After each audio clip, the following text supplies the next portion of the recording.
Welcome to IGO, episode 1. That stands for In Good Order. This is the podcast for financial practitioners looking to scale their practice with clarity and confidence.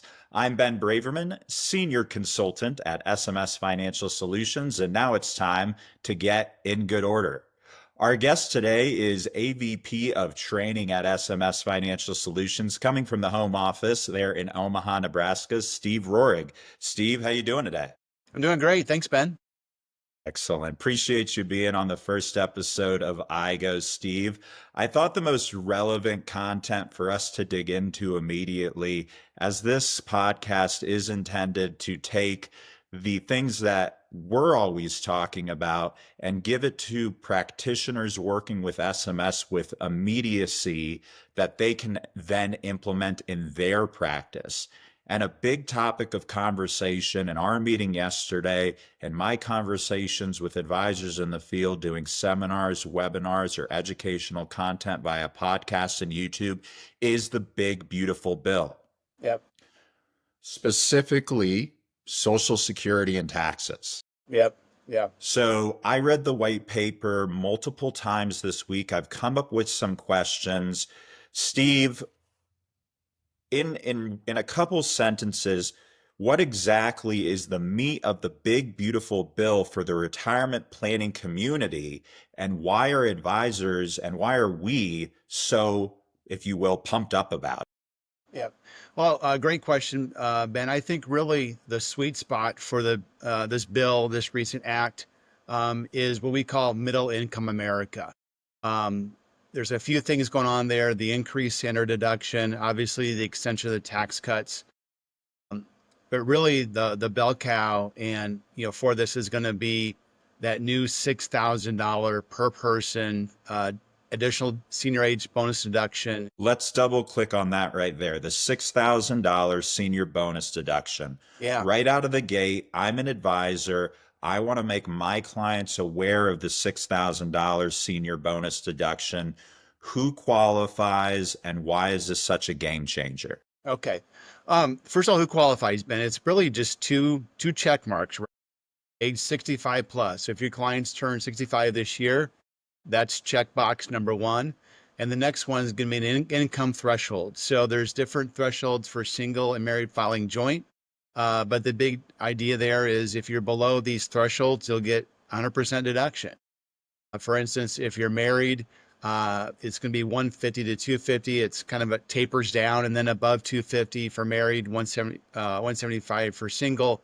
Unfortunately, it's not there for them, but that's really who it's designed for.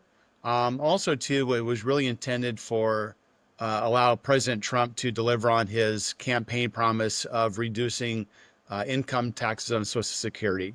They did not change the current tax law regarding that, so let's be clear.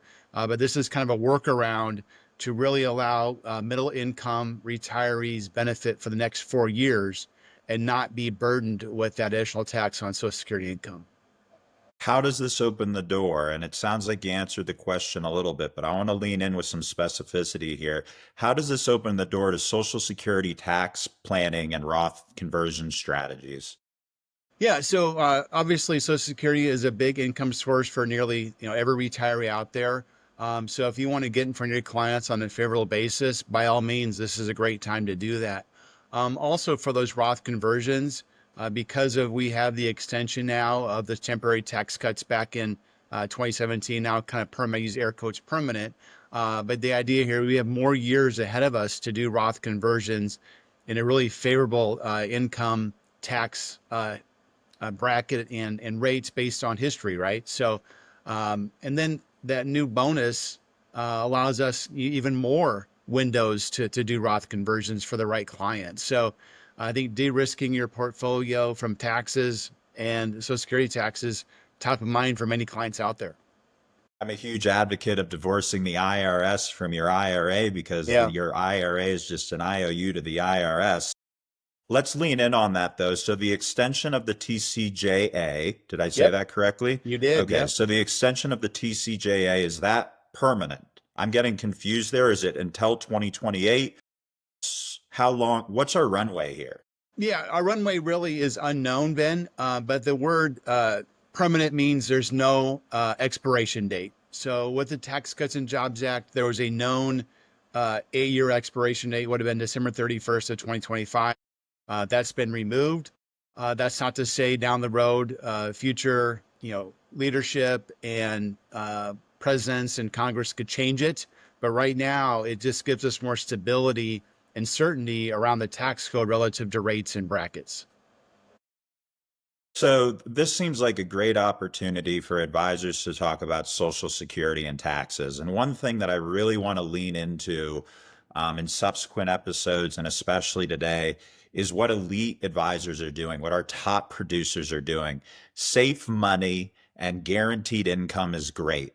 But would you agree that what separates the top 5% is the advisors, is the practitioners who are capitalizing on tax opportunities? And there's still a place, even with the bipartisan changes in Social Security, for efficient Social Security claiming strategies? Oh, absolutely. I think, obviously, anytime we can reduce that tax bill for our clients, put more money in their pocket, in their checkbook, on their day to day cash flow, I think it benefits them. A lot of people at that age are not on fixed income specifically, but their income's pretty much set, right? It's going to be a Social Security, maybe a pension, IRA withdrawals, or other savings. The idea there, though, is helping people at a critical time of their life. So let's double click again on Yeah. Social Security taxes. Yep. Previously, there was an income threshold at which 85% of your Social Security, up to 85% of your Social Security, could be taxed. Am I incorrect in now saying that if you're within certain income thresholds, you are now exempt from that tax? Because that was one of the promises in the big, beautiful bill. Or did I misunderstand the white paper? And this is why I'm the black block and tackle wholesaler, Yeah. and you're the AVP of training. Yeah. So obviously semantics is important. I wouldn't say exempt from taxes. I would just say this is a workaround under the current tax laws. So if you look at the data, who was impacted, that's why we're going after a certain segment. 62% of people receiving benefits from Social Security actually were not paying federal income tax because they were below those thresholds.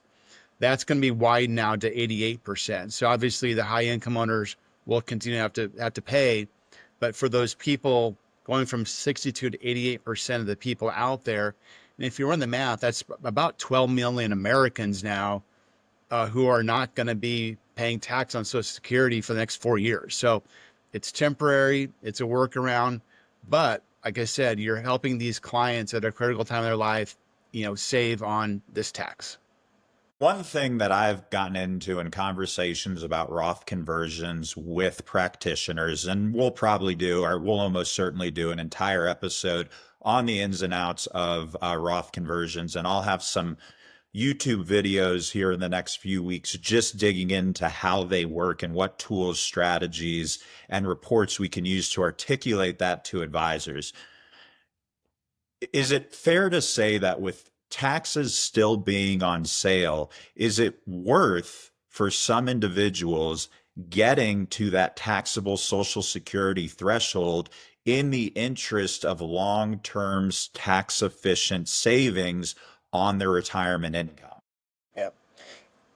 I think so. Every case is different, Ben. Every client's different. But if you've got that client who has some room, with lower income brackets, the new deductions, it's maybe an opportunity to revisit them and their situation. And maybe if it's just moving incremental, chunks of money, 10, 20, maybe in $30,000, versus the big conversions, right? I think the big conversions, there is some maybe some hidden pitfalls to be aware of because, if you go too high in the income, you're going to lose that deduction altogether, and then also be exposed to Medicare surcharges if they're if they're Medicare eligible, which if they're 65, they would be anyways. So just maybe picking those right times and right opportunities to de-risk maybe some IRA dollars, pay the tax today and get that burden behind them. In a sense, though, with, as you said, what, 12 million Americans now have by the big beautiful bill, they're no longer going to be, or at least have a more efficient pathway through with their Social Security. I mean, in a sense, could this be one of the largest Roth conversion windows we've ever seen for middle income Americans? No, I believe so. I mean, just a unique time in terms of retirement income planning to have this additional bonus. It's temporary, but I think the big thing, Ben, is a sense of urgency. It starts today. We're on day one today, so we can't waste the next 4 years in terms of helping people who are 65 plus, within those certain income thresholds, manage not only their liabilities from a tax perspective today, but maybe can they help down the road as well minimize taxes. That was actually my next question is what's the Yeah. window? How long Yeah. is the window? And the thing is we don't really know, right? We do on certain parts. Okay. What's unique about the tax law is, each aspect, whether it's the increased deduction, the extension of the tax rates, some of those are both permanent, right? But the Social Security workaround with this additional bonus for seniors age 65 plus is temporary. It starts this year and ends at the end of 2028. So we've got 4 tax years to capitalize on this unique time. And that's what really makes it really different than other years that we've done income planning for our senior clients who are retired. And then we also have the new charitable deduction next year, starting next year, which is permanent. Uh, if you're married, 2,000, single, 1,000. But for those non-filers, and there's 90% of the people do not do a Schedule A. Only 10% actually file with a Schedule A deduction. Excuse me, I meant non-deductors. The idea there is you can stack all these deductions: the standard deduction, the existing 65 plus deduction, the new bonus deduction, and then starting next year, the charitable deduction. So being able to stack those deductions, I think just creates a much different conversation than we've ever had before.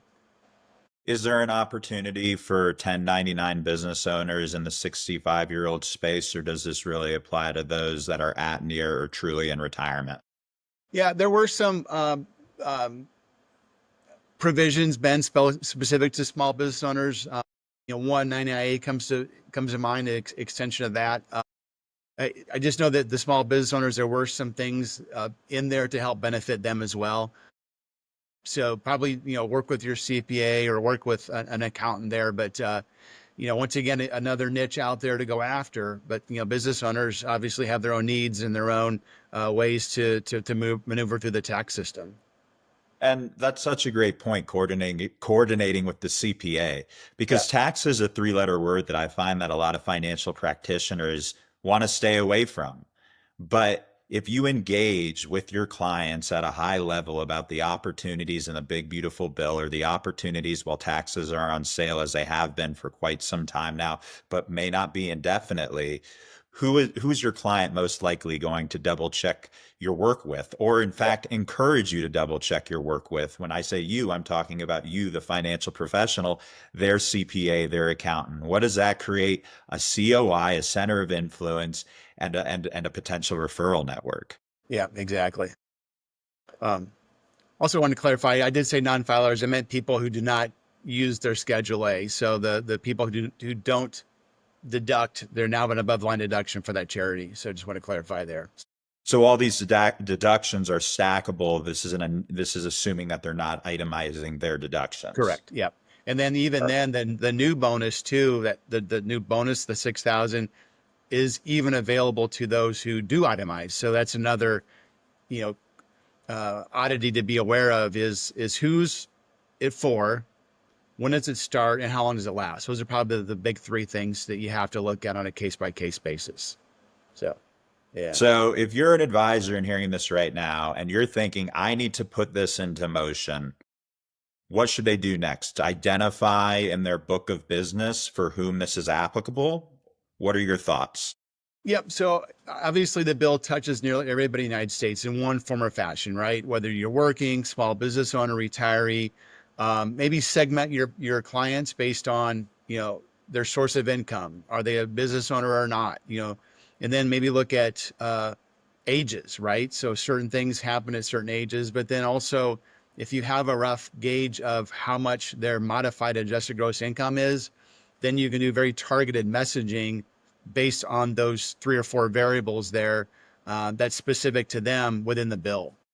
But as I mentioned earlier, for those people who are non-itemizers and in that middle income, which is probably 80 to 130 range, that's probably the biggest opportunity for retirees age 65 plus. Again, it's the 80 to 130 in adjusted gross income jointly filing. Yeah, jointly filing or even singles. A lot of it has to do with where they've taking advantage of. I feel it's going to be that bonus deduction. That 6,000, 12,000, and then even the deductions went up 750 per person, 1,500 for a couple. So, just having these increased standard deductions and to stack them presents a huge opportunity for the next 4 years.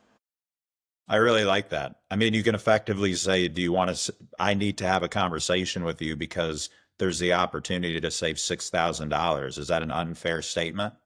Yeah, 6,000 times their tax rate, but yes, absolutely. And we've run some tax maps. It could be a couple $100, it could be a couple $1,000. Who knows? It all depends on what income levers they're pulling. Their tax situation. Nonetheless, be proactive, sense of urgency, because that window, it actually started, if you think about it, January of this year, right? So we're already, you know, 7 months into this window. So 3.5 years ahead of us to capitalize and just once again, be more efficient, be more deliberate, thoughtful on how we, capitalize and utilize this unique time. I really like this call to action, whether it is literally calling the client, sending an email, sending a video message, which we strongly encourage, or adding this into your seminar content for the rest of the year. Beneficiary reviews are great, but what a fantastic way to engage with your clients who fit these income thresholds to say, guess what? There's a huge advantage to what you may have seen on the news relative to this big, beautiful bill for you as a 65-year-old plus retiree. Yeah. Steve, thank you so much for being on the inaugural or first episode of IGO in Good Order. The way we always like to end IGO, or the way I'm intending on always Yeah. ending IGO, is asking our guests, what's a really good or an example of a satisfying customer service or sales experience you've had in the last month? The reason I bring this up is both from my chair, I've developed relationships in this space just because here at SMS, my team always picks up the phone. I do business in my own life on a daily basis with firms, organizations, and people who give me good customer service. And I think that practitioners in the field, whether it's 1,000 clients, $1 billion of assets under management, writing 40 or $50 million in annuities a year. Again, those top 5% offices, they're not just talking about taxes and Social Security. They're creating a familial, they're creating a strong, and they're creating a consistent atmosphere of Yeah. systems and processes to embrace their clients. So, with that lengthy Yeah. question, what's a great customer service or good customer service experience you've had here in the last month? So it could relate to anything. It can relate to anything, So anything you this is, want. I didn't mean to catch you off guard. no, You're our this, AVP of training. yeah, no, this is, You act- name it. Also, it's because lately, let's not kid ourselves. There's been a decline in some service elements in lots of different industries. So I like hearing about how some industries, financial services and otherwise, are differentiating themselves. yeah, you bet. So, actually it's kind of an odd situation. So, I've had the same water softener for about 15 years now. And, you kind of go around your house and as things age, you kind of wonder, is it even still working? Right. So, anyways, I'd made an appointment last Friday for them to come out and look, you adjust your schedule, open it up. Well, they had to cancel last minute. And which, it is what it is, right? They had some things come up and some other priorities. Uh, make this the long story shorter. They came this week, Tuesday. Good thing is the softener's fine. It's a good unit. It's got many years ahead of it. But because of what happened on Friday, they did not charge me at all. So it was like a pro bono service checkup because of what happened. And I know service calls. you got the gas, the insurance, and the vehicle plus the time. It all adds up, and for them to do that, it made me feel good. So So you didn't get nickeled and dimed. They executed upon their service, yep, making them what? More referable. You're likely to, where you're almost certainly going to use them in the future, referability, all the things that we advocate for. you Awesome, bet. Steve. That's exactly Yeah, the kind of stuff that I'm looking for, that I try to implement in my business. And I know the practitioners we work with want to implement in their business. Steve, yeah, AVP of Training at SMS Financial Solutions, thank you you for being bet. on the first episode of IGO. That's in good order. Today, we talked about the big, beautiful bill, and frankly, it's a tax planning gold mine for advisors. We talked about those income thresholds. Reach out to me if you have any questions, or put questions in the comments, and I'll go ask Steve before I answer them. So, like and subscribe, follow us on YouTube, Spotify, wherever you're wanting to get your content. Steve, thank you so much. Have a Yeah. fantastic day. All right. Well, I'm honored. Thank you so much, Ben. Appreciate it. Take care, Yeah. Steve. All right. Bye.